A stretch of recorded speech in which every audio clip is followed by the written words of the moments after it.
Raconter l'histoire d'Antoine Pernot de Granvelle, c'est plonger dans l'âge d'or de la Franche-Comté, le XVIe siècle.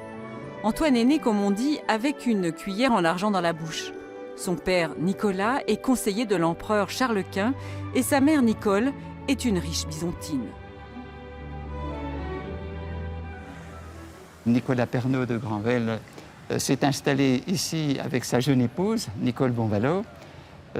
L'ancien avocat d'Ornans s'est installé à peu près à mi-chemin entre les deux pouvoirs, l'hôtel de ville et l'archevêché. Ouais. Ils ont dû aimer ce quartier. C'est pourquoi Nicolas Pernot et son épouse ont racheté peu à peu des parcelles juste en face.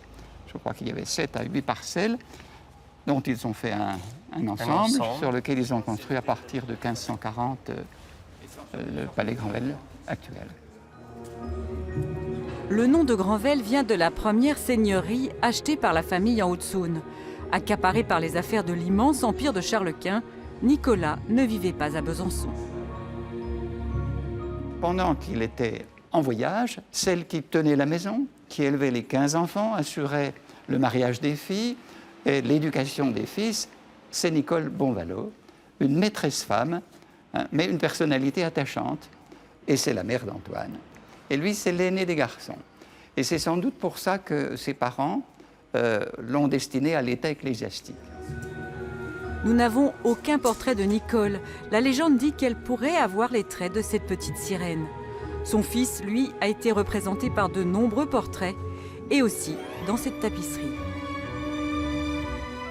On se demande quel est le personnage principal. Oui. Hein, on pense Charles Quint. Charles Quint, bien sûr, mais celui qui est au centre de la tapisserie, mais au-dessus de Philippe, c'est Antoine. Philippe, futur Philippe II, roi d'Espagne, entendait mal le François, comme il disait. Donc, il ne parlait pas bien la langue française. C'est Antoine Pernot de Granvelle, qui est alors évêque d'Arras, habillé ici en violet, qui prononce les mots de remerciement à la place de Philippe II, futur roi d'Espagne.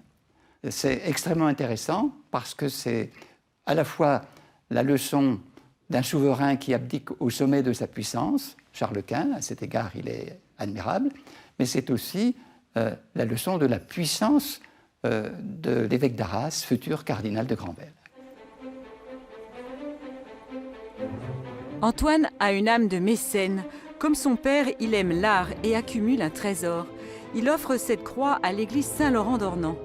Cette histoire et bien d'autres sont racontées par les amis d'Ornans dans cette exposition. C'est ici que sont enterrés les grands-parents d'Antoine, les parents donc, de Nicolas. Et donc, il y a eu de très nombreuses commandes pour cette église, la chapelle dans laquelle nous sommes, qui est dédiée à Saint-Antoine, la copie du Bronzino qui est derrière moi, et puis donc des objets précieux comme la croix de procession et comme le reliquaire de Saint-Laurent. Les Granvelle ont le sens des affaires. S'ils n'oublient pas le berceau de leur famille, c'est aussi parce que cela peut leur rapporter de l'argent. En finançant la restauration de l'église d'Ornans, ils obtiennent bien plus. C'est Nicolas Pernot de Granvelle qui en a assuré la reconstruction en obtenant de Charles Quint des libéralités, l'extraordinaire du sel, c'est-à-dire une rente de sel sur les sauneries de Salins, qui a permis la reconstruction de cet édifice. Pour la fin de ses jours, Antoine de Granvelle se fait construire à Besançon cet hôtel particulier, occupé aujourd'hui par l'hôpital. À la fin de sa vie, il va résigner son titre de cardinal archevêque de Malines et il va se faire élire archevêque de Besançon en 1584. Ainsi, il devient un prince d'Empire alors qu'il était déjà prince de l'Église et il satisfait l'ambition de son père, Nicolas, qui voulait, à travers son fils, prendre une revanche sur la vieille noblesse d'épée qu'il a tant méprisée. 2 ans après avoir eu ce titre d'archevêque, Antoine meurt en 1586 à Madrid, sans avoir pu profiter de sa demeure byzantine.